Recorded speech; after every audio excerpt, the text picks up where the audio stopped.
The half-life of a substance is the amount of time required for 1/2 of the initial amount to decay. Let's look at an example. After the release of radioactive material into the atmosphere from a nuclear power plant in a country in 1995, the hay in that country was contaminated by a radioactive isotope, and the half-life of that isotope is 8 days. If it's safe to feed the hay to cows when 14% of the radioactive isotope remains, how long did the farmers need to wait to use this hay? When referring to the half-life of a substance, the decay of that substance is exponential. And that means that it follows this exponentially decaying formula, or the uninhibited decay formula, which is A at t is equal to A naught times e raised to the kt power. When we're given the half-life of a substance, we're essentially given information about how quickly an element decays. And that means that the half-life can be used to find the value of K, which is our rate of decay. The first thing that we need to do is use the initial conditions to find the value of K. But in this situation, the initial conditions that can be used to find K is the half-life of that substance. So let's see if we can make sense of that.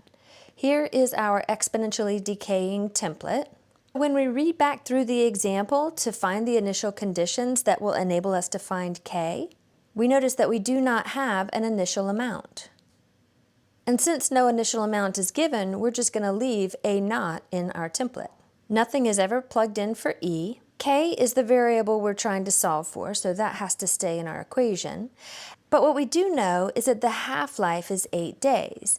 And that means that after 8 days, so we can plug in 8 for the time, 1/2 of however much was present initially will remain. And we can solve for K in this equation. Our first step would be to divide off the A naught initial amount, which leaves us with 1/2 on the left-hand side and E raised to the 8K power on the right. And now that we only have one variable in our equation, we can solve for K. Let's notice that K is in the exponent. And that means that we're going to need logarithms. So we can either convert to log form, or we can take the ln of both sides.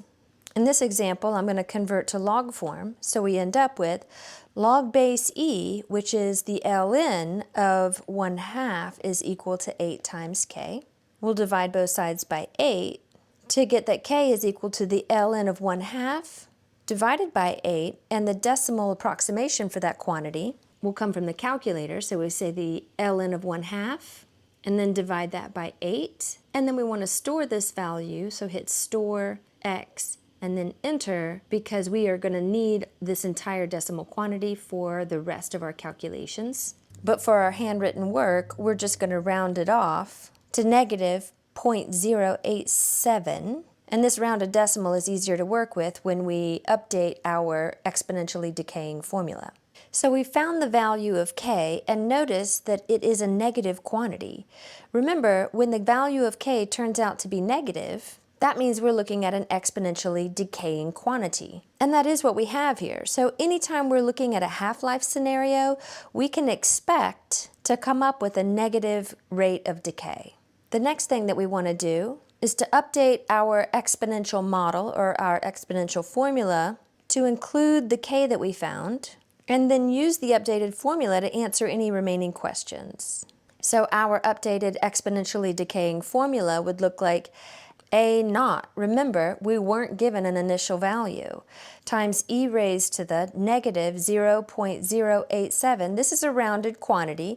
We definitely would need to use the exact value that is stored in our calculator when that's needed, and then we're multiplying this by the independent variable t. Now let's remind ourselves of what that final question was. It says, if it's safe to feed the hay to the cows when 14% of the radioactive isotope remains, how long did the farmers need to wait before they could use the hay? Without an initial amount, we still need to put A naught here, and let's just copy paste the rest of the formula. We have e raised to the 0.87. We're asked to find the amount of time required, so that means that time is an unknown quantity. And it also says that we want the time needed for 14% of what was initially present to remain. So that means in our equation, we're simply going to multiply that unknown initial amount by 14% or 0.14. So we're trying to solve for the amount of time needed for 14% of the initial amount to remain. T is in the exponent, that makes it an exponential equation, and we always want to simplify an exponential equation as much as possible before we bring in logarithms. So we divide off this initial amount, whatever it was. So now we have 0.14 on the left and e to the negative 0.087t on the right. And now it's time to bring in logarithms so that we can access this variable t that's in the exponent. In order to do that, let's convert this equation into log form. So we have log base e, which is the ln of 0.14 is equal to negative 0.87 times t. And then we need to divide by this quantity that we have entirely stored in our calculator. We're rounding it off so that it makes it easier to write down. But when carrying out the division, we do need to use the entire decimal. So the 0.087s cancel out on the right, and we'll plug all of this into our calculator to come up with this value for time. So we have the ln of 0.14, close the parentheses, and then we're going to divide by the quantity that we have stored in x. And we get that time is equal to 22.69. Let's round that to one decimal to say 22.7. And the amount of time was measured in days for the half-life, so that's going to be the unit of time that we continue with throughout this problem. So the farmer can feed the hay to the cows after 22.7 days.